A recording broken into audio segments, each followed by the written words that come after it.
Elboy! Tobots! Elboy! Elboy! Huwag ka mag-alala, nandito ako, ha?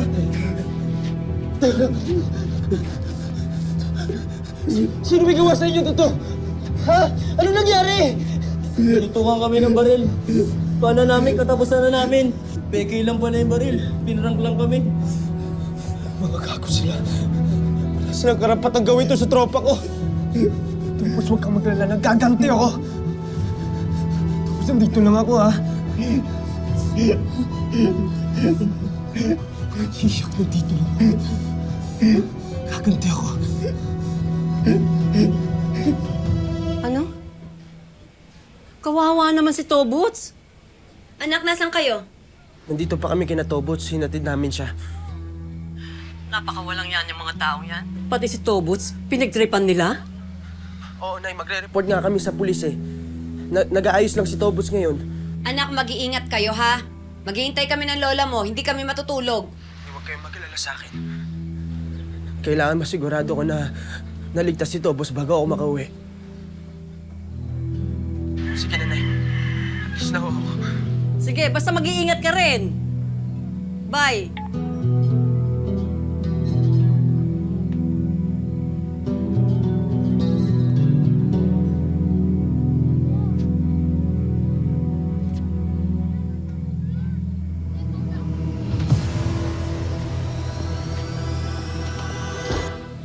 Ano ba kasi nangyayari, Nay?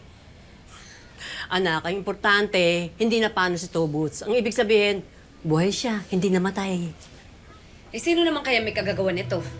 Bakit? Paano? Paano kung nadamay si Makmak? Paano kung si Makmak yung target? Anak naman, wag mo muna isipin yan. Pati tuloy ako natatakot sa'yo eh. Ito na nga ba sinasabi ko eh. Magulo ang mundo ng boxing. Magulo ang mundo, period. Hindi tayo sigurado kung bakit nila ginawa kay Tobots yun. Hindi rin natin alam ang dahilan kung boxing nga. Anak, hindi pa natin alam ang buong kwento. Hintayin natin si Makmak. Ano, Tobots? Kamusta? Okay ka na? Kung pumunta kaya tayo sa polis, kailangan i-report yung nangyari sa'yo. Bakit niyo ba kami ginaganito? Nahihina si Tapa!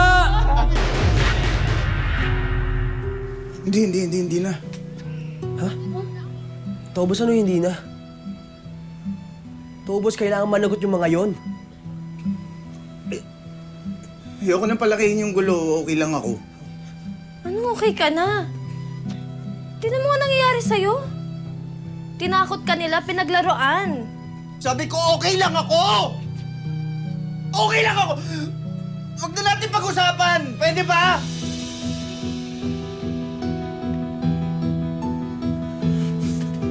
Tobots! Iwanan niyo na ako! Gusto ko na magpahinga!